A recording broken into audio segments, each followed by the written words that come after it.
I'm joined now by Thomas Stringfellow, who's founder and MD of Stringfellow Investments.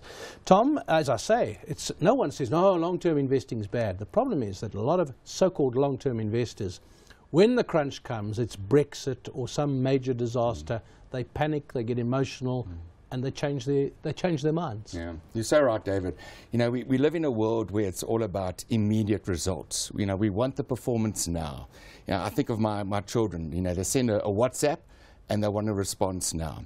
We live in a world where we can get whatever we want now.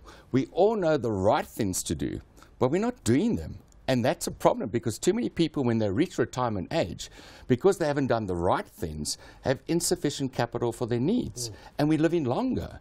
And because we don't do the right things and we have insufficient capital, we then have to be dependent on our children, on our great-grandchildren, and it's creating so many problems for people. We get too caught up in what's happening with the world right now. So you used a phrase there, the right thing. Yes. Now, how do we get people to do the right thing? Because, again, they will agree in principle that they must do the right thing, but they don't actually do it. How do you sort of lock them into doing the right thing? Well, I just want to go back in something I said, because I said we all know the right thing to do. I actually think that a lot of us actually don't. Because we're not taught these things at school. You know, we're not taught these things at university. Even those people in the financial services industry don't truly understand money.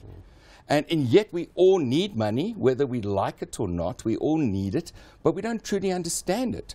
We all worry about it. We all stress about it. We all do crazy things because of money, but yet we don't really understand money. So for me, the biggest thing is financial knowledge. And we just don't have that. We're not teaching people true financial knowledge. Right. Let's say there's someone listening to say, well, okay, I agree with that. Where do I go? What are the building blocks? Yes. What's the foundation? I think to keep things very simple, you need to first have that foundation. So you need to ask yourself, what could happen to me today? I could die today. There could be an emergency today. I might be involved in a car accident and need medical aid. So first have that foundation in place. Because there are people who want to invest and want to invest in the stock market, but don't have the foundation in place. Then something happens and they need money and they draw it out of the stock market. And also the old principle, it'll never happen to me. No, yeah, well, it always does happen. And so first have that foundation in place. But ultimately, if I can leave one message to your viewers, is invest in assets. So you're either going to spend money or you're going to invest it in true assets. So what are true assets? There are four main asset classes. And this is simple, basic stuff. Invest in shares, property, cash, and bonds. Now, a lot of people don't understand the stock market. What is the stock market? Don't understand something, bonds and cash. No, they don't. In terms of how to invest in them. No, they don't, unfortunately. But the main one for me is business, because everything around us, everything in your studio was made by business, sold by business. So people want to stay away from the stock market because they think it's risky, but yet they either work for a business that's on the stock market or they own a business. Business is the heart of the world's economy. Business comes first. So invest in great businesses. So just understand that you're either going to invest in assets or you're going to invest in liabilities. So the more assets you invest in, and if you invest in those assets, make sure they're well managed. Is there a Stringfellow way, a particular philosophy that you've said, well, we've worked out a particular niche in the way of thinking, not in everything, but perhaps in some things? David, I started in the industry in 1990, and you know, in those days there was a handful of investment managers. There's so many investment managers. How do you know whether you should go with company A or company Z? And what research have you done? What is your investment philosophy? What is your process?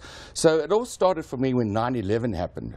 And I was watching the plane fly into the building. I said to myself, what happens now? So it's been a process, but ultimately we have an investment committee that does all the research for us, because you need to do your homework. You can't just go and invest blindly. So once you've done your research, then you can reduce your risk. So we invest in the four main asset classes, and then we do a due diligence on all the asset managers in South Africa.